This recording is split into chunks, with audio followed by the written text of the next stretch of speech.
لا إله إلا الله محمد رسول الله عليه صلاة الله وآله والأحبة لا إله إلا الله. Mulai. Assalamualaikum warahmatullahi wabarakatuh. Alhamdulillah, innalhamdalillah nahmaduhu wa nasta'inuhu wa nastaghfiruh wa na'udzu billahi min syururi anfusina wa min sayyiati a'malina. May yahdihillahu fala mudhillalah wa may yudlilhu fala hadiyalah. Asyhadu an la ilaha illallah bi wahdaniyah wa asyhadu anna Muhammadan abduhu wa rasuluh la nabiyya wa rasulla ba'da. Waqad qala Allah ta'ala fil kitabihil karim ya ayyuhalladzina amanu taqullaha haqqa tuqatih wa la tamutunna illa wa antum muslimun. Ikhwan wa ikhwa fillah rahimani rahimakumullahu ta'ala jami'an ahlu ta'lim yang semoga senantiasa dirahmati oleh Allah Subhanahu wa ta'ala. Alhamdulillah, segala puja dan pujian milik Allah, untuk Allah dan juga karena Allah Subhanahu wa ta'ala. Salam dan juga sholawat tetap tercurah kepada uswah sekaligus juga qudwah, itu Rasulullah sallallahu alaihi wa ala alihi wasallam, dan mudah-mudahan Allah memberikan keistiqomahan untuk mengikuti risalah tauhid, risalah Islam di atas titian jalan yang lurus. Allahumma amin. Sampai di tafsir mengawali di pembicaraan yaitu juz baru ini. Kemarin kan habis juz 30, kemudian kembali lagi mulai dari depan, dan mengawali di pembahasan ini mulai dari surat Al-Imran. Ya, men kepenak wong biyen ora kelingan surat Al-Baqarah iki, Mbah.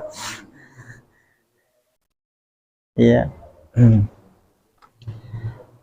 Tafsiru surah Al-Imran, itu tafsir surat keluarga Imran. Berarti Al-Imran ini yang dimaksud adalah Ali itu keluarga, Imran itu Imran. Berarti surat yang berbicara keluarganya Imran, seperti itu. Kemudian ya Madaniyah, ayat ini termasuk kategori Madaniyah, berarti ayat yang diturunkan tatkala Rasulullah berada di Madinah. Kemudian li'anna, yaitu mulai dari permulaan ayat illa salasin wa samanina ayat, itu mulai dari permulaan ayat sampai ayat 83. Ayat pertama sampai ayat 83 ini membahas masalah yaitu delegasi Najran. Jadi nanti pembicaraan terkait masalah delegasi itu dari suku Najran, yang dimana kedatangan mereka pada tahun 9 Hijriah, artinya tatkala Rasulullah sudah berada di posisi Madinah setelah 9 tahun di posisi di Madinah, sehingga tahun 9 Hijriah. Adapun Imran itu adalah bapaknya Maryam. Imran bapaknya Maryam. Kemudian Ibnu Katsir menyebut keluarga Imran, kalau Ibnu Katsir menyebutkan keluarga Imran itu sebagai keluarga tohir. Tohir itu artinya suci, atau disebut dengan keluarga toyib atau keluarga yang baik. Berarti suci sekaligus baik. Ini disebut dengan keluarga Imran kalau menurut keluarga. Kemudian menurut Ibnu Katsir disebut sebagai keluarga yang suci, keluarga yang baik. Imran itu adalah bapaknya Maryam. Maryam ibunya Nabi Isa alaihi salam. Menurut Muhammad bin Ishaq, qala berkata Muhammad bin Ishaq, ini berkata Muhammad bin Ishaq, nama Imran, ini namanya, nama Imran itu adalah Imran bin Ba'syam. Jadi Imran anaknya Ba'syam. Ba'syam bin Mansya, berarti Ba'syam bin Mansya bin Haskiyah, keturunan dari Sulaiman bin Daud. berarti keturunan dari Sulaiman bin Daud. Berarti namanya Imran bin Baksam bin Mansha bin Haskia, keturunan dari Sulaiman bin Daud. Jadi Sulaiman anaknya Nabi Daud. Ini kalau dari Muhammad bin Ishaq. Sementara qala Abdul Qasim ibnu Asakir, beliau berkata itu Abdul Qasim ibnu Asakir. Nama Imran adalah Imran bin Matan. Ini ada sedikit perbedaan. Jadi menurut kemudian Muhammad bin Ishaq, Imran bin Basyam. Sementara kalau menurut Qasim ibnu Asakir, Imran bin Matan. Ini kalau menurut kemudian itu Abu Qasim ibnu Asakir. Imran anaknya Matan. Sementara kalau menurut kemudian Muhammad bin Ishaq, Imran bin Basyam. Cuma sama-sama di antara dua pendapat di sini, ini titik temunya ada. Artinya satu pendapat. Imran itu keturunan dari Sulaiman bin Daud sama-sama. Jadi jalurnya ketemu nanti di jalur Sulaiman bin Daud. Ini kalau menurut yaitu Muhammad ibnu Asakir dan Muhammad bin Ishaq, Abdul Qasim ibnu Asakir dan Muhammad bin Ishaq. Kemudian berikutnya, Imran itu adalah, berarti Imran adalah pemilik tempat peribadatan, tempat sembahyang Bani Israel di zaman dulu. Berarti Imran gampangnya dialah yang memiliki tempat peribadatan Bani Israel di zaman dulu. Sekaligus dia adalah pemimpinnya. Caranya sih ya imam masjid ya, di suatu wilayah. Kalau dulu Imran itu pemimpin, yaitu tempat peribadatan bagi kaum Bani Israel di zaman dulu. Imran. Sementara kalau kita berbicara masalah istrinya Imran, yaitu kita berbicara masalah istrinya Imran. Berarti ibundane dari yaitu Maryam. Imran kan bapaknya Maryam. Nah, kemudian istri dari Imran atau bundanya Maryam, ini namanya Hana binti Fakuda. Hana binti Fakuda bin Qabil, termasuk wanita ahli ibadah. Jadi bojone Imran yaitu Hana binti Fakuda bin Qabil. Dan nanti kalau dalam satu riwayat Imran kemudian bersama Hana binti Fakuda, mereka yaitu Hana binti Fakuda diberitahu kalau dia adalah wanita yang sudah tua sekaligus mandul. Terus diinformasikan oleh Allah dia akan memiliki anak, sehingga kan orang percaya. Wong mau divonis dia itu mandul, sudah tua, Zakaria juga sudah tua, kok terus ngerti nang Allah jarene kerep anak. Itu seperti itu. Nah, nanti keluar anaknya diantaranya Maryam. Lebih lengkapnya nanti kalau ditafsir. Dan berikutnya, sementara kalau kita melihat keluarga Imran, atau kita berbicara pada posisi di surat Ali Imran, sangat erat hubungannya dengan Zakaria. Zakaria ini adalah seorang nabi, istri dari saudara perempuan Maryam. Maryam dari saudara, bojone saudaranya Maryam namanya Zakaria menurut pendapat yang paling sahih. Jumhur ulama berpendapat Zakaria adalah seorang nabi, dia bersuamikan saudara perempuannya Maryam.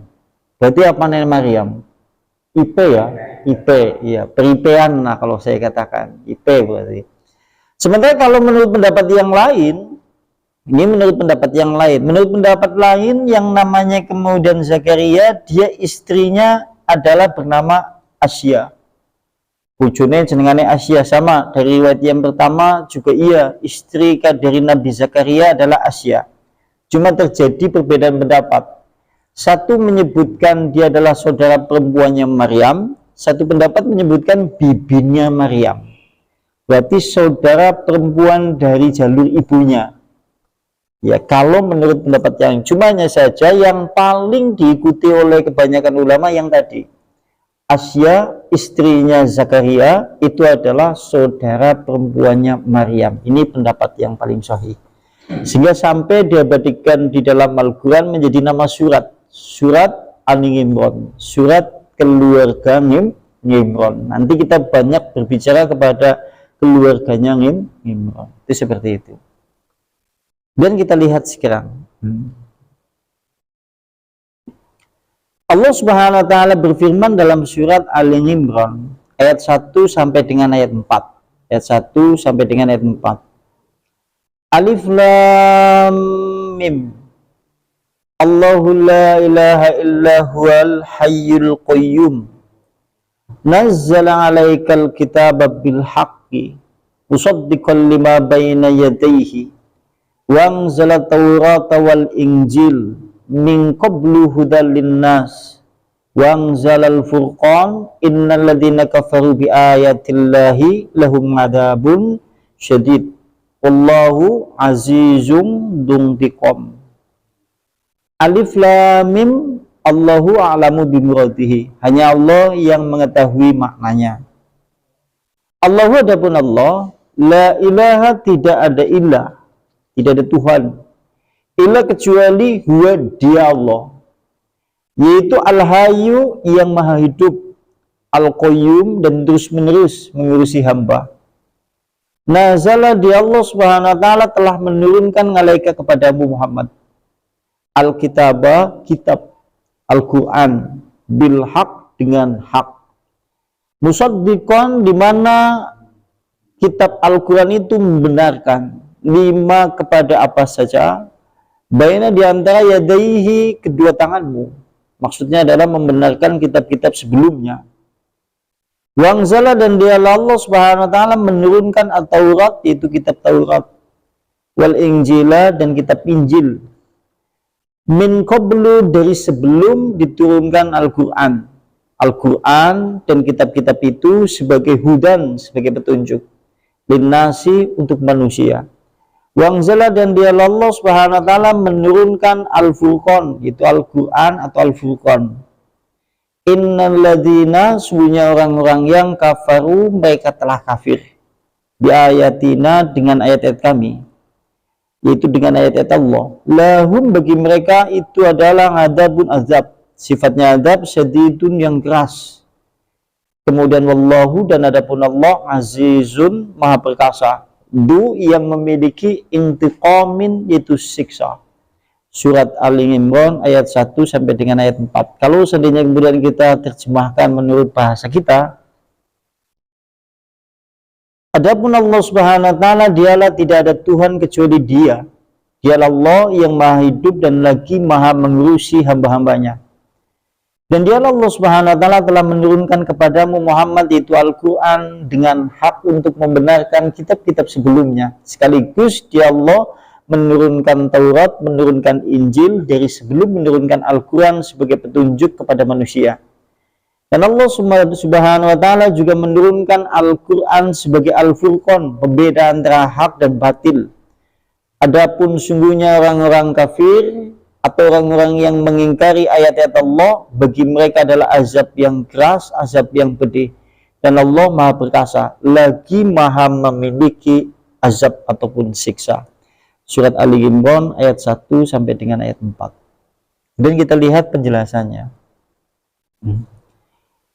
Qad dzakarna, sungguh telah menyebutkan, al-hadis, di dalam hadis, al-warida, yang telah disebutkan, fi anna ismallahil al-azam fi hataini al-ayataini.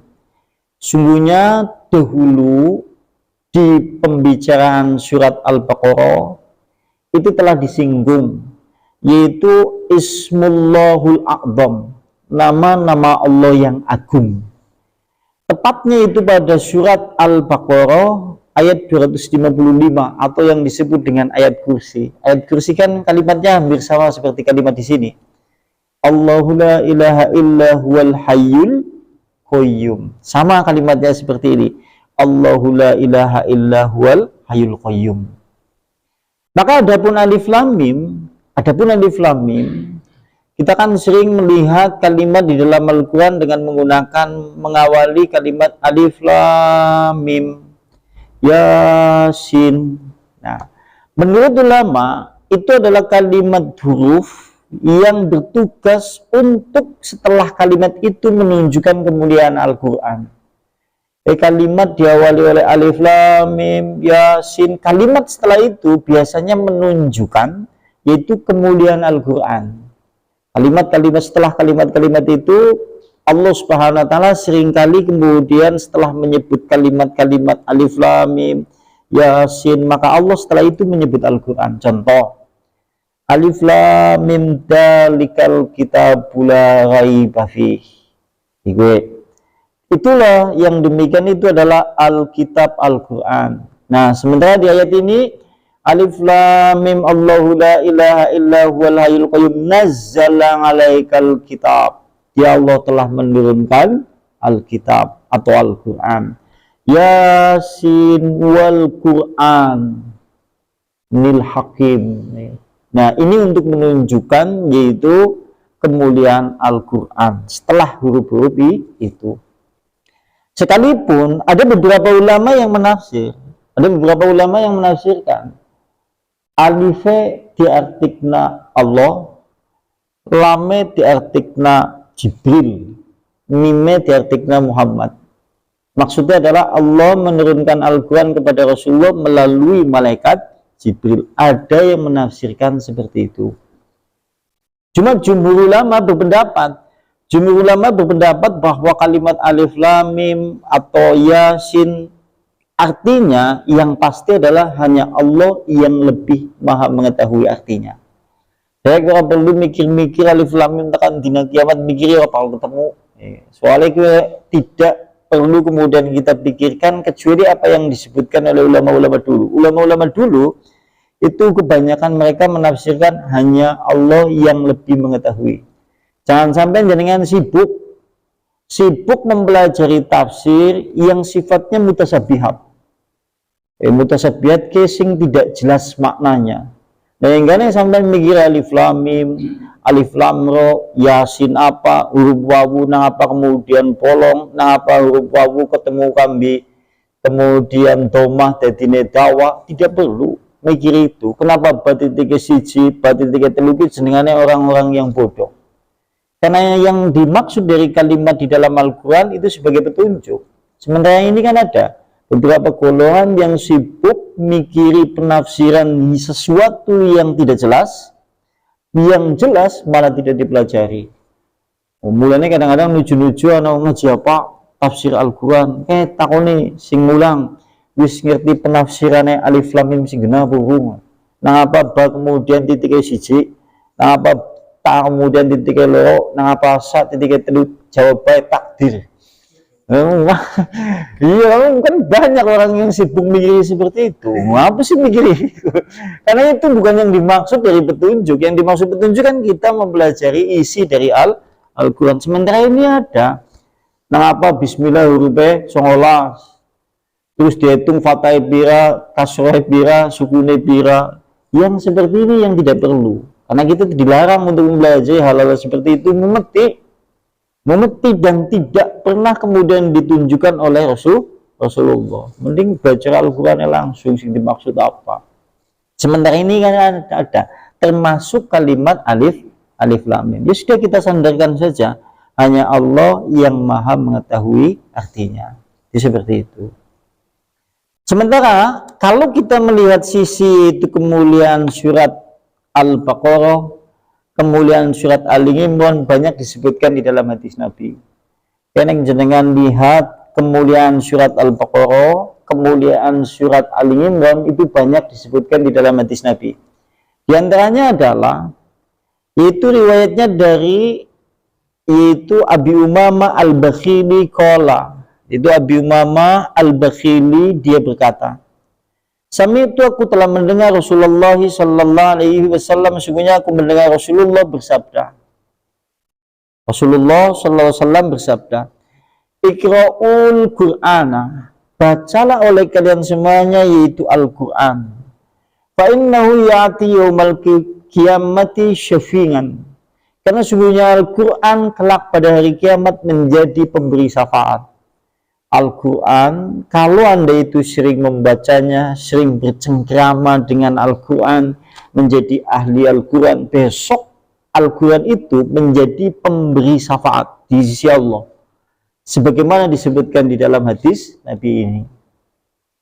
Kemudian iqra'u az-zahrawaini, kemudian kata Rasulullah, bacalah 2 surat yang bercahaya, zahrawaini, ya bacalah surat Zahrawain. Yang dimaksud dengan surat Az-Zahrawaini adalah suratul Al-Baqarah dan surat Ali Imran. Di antaranya surat sing termasuk surat yang kelak akan menjadi cahaya pada hari kiamat. Di antaranya ada 2, surat Al-Baqarah kami surat Ali Imran. Karena sesungguhnya fa innahuma, karena sesungguhnya surat Al-Baqarah dan surat Ali Imran dia akan datang pada hari kiamat. Ka'annahuma, seakan-akan surat itu akan menjadi yaitu awan yang mendung. Besok akan menjadi awan yang mendung. Kan kita tahu, kelak suatu saat kita akan dikumpulkan di padang mahsyar dengan matahari didekatkan dengan jarak satu tombak. Di antara nanti naungan yang bisa untuk bernaung adalah surat Al-Baqarah dan surat Ali Imran. Nek sampean sering maca. Nek sampean sering maca. Seperti itu. Atau dia seakan-akan yaitu seperti awan mendung yang melindungi bagi pemiliknya. Pemiliknya di sini maksudnya ahlinya. Ahli surat Al-Baqarah, ahli surat Ali Imran. Pemiliknya sampean hafal, Masya Allah. Ngesuk tebal ya. Liane pada kepanasan sampean tidak, karena Anda itu dulu di dalam kehidupan dunia menjadikan 2 surat ini seakan-akan menjadi surat favorit sampai hafal, maksud tujuannya tahu, dan panjenengan banyak mengamalkan di dalam kandungan surat-surat itu. Sampai-sampai kata Rasulullah, atau seakan-akan surat Ali Imran dan surat Al-Baqarah itu seperti 2 kelompok burung-burung yang terbang. Mereka berbaris-baris membentuk formasi yang melindungi bagi pemiliknya. Atau kata Rasulullah, surat Al-Imran kambi surat Al-Baqarah seperti 2 kelompok burung-burung yang terbang membentuk formasi, memberi perlindungan kepada ahlinya, ahli surat Al-Baqarah dan ahli surat Ali Imran. Itu seperti itu. Lantas iqra'u surat Al-Baqarah, bacalah surat Al-Baqarah. Karena sungguhnya siapa saja yang membacanya terdapat keberkahan. Sampean bacalah surat Al-Baqarah, karena di dalam surat Al-Baqarah banyak keberkahan. Dan meninggalkannya maka menjadi khosratun, menjadi kerugian. Wala tastati'uha, dan sungguh tidak mampu menghafal, tidak mampu membaca. Siapa yang tidak membaca dan tidak mampu menghafal, al-battalah, penyihir-penyihir. Jelek tukang sihir itu. Pasanul jelek dianggap tukang sihir. Kenapa? Karena tidak pernah membaca surat Al-Baqarah. Kalimatnya kan seperti tadi. Sungguh tidak pernah akan mampu membaca terhadap surat Al-Baqarah siapa? Para penyihir. Para penyihir tidak mampu menghafalnya, tidak mampu kemudian membacanya. Jelek tukang sihir itu. Dan esoknya kemudian ditakutnya Allah, lah sampai tukang sihir itu yang benang dunia macam Al-Baqarah tahu ya tukang sihir. Tukang sihir. Tukang sihir sakti kayak cewek. Sakti. Gitu. Nah, kalau di dalam ayat yang lain, ini dalam ayat yang lain, surat Al-Baqarah ini termasuk ayat ruqyah. Sampai-sampai kalau seandainya Anda ingin meruqyah rumah, maka kalimatnya adalah iqra'u surat Al-Baqarah. Bacakan surat Al-Baqarah di rumah-rumah kalian. Kalimatnya ini. Inna syaitana, sungguhnya setan, sungguhnya jin, yafiru, dia akan lari dari rumah yang dibacakan surat Al-Baqarah. Jadi dewek kon maca surat Al-Baqarah, di antara sisi fadilahnya adalah nek diwacana surat Al-Baqarah jine setane dunga. Kalau menurut penjelasan Imam Al-Qurtubi, tatkala rumah itu dibacakan surat Al-Baqarah, Di samping kemudian setan jin itu lari, di antaranya hewan-hewan yang berbisa, ular yang bersembunyi, kalajengking yang bersembunyi, hewan-hewan yang berbisa yang bersembunyi di rumah-rumah Anda. Tatkala Anda kemudian membaca surat Al-Baqarah, Anda akan dihindarkan. Hewan-hewan itu otomatis nanti akan mencari pintu untuk keluar dari rumah itu. Kini menurut penjelasan Imam Al-Qurtubi, ular, kalajengking, kelapang, atau hewan-hewan yang berbisa yang ada di rumah Anda tapi Anda tidak melihatnya, dengan membaca surat Al-Baqarah mereka nanti akan mencari jalan untuk keluar dari rumah itu. Kini menurut penjelasan Imam Al-Qurtubi. Ki sisi fadilah, Masya Allah ya fadilah ya. Sebagaimana disebutkan kalau di dalam hadis Nabi,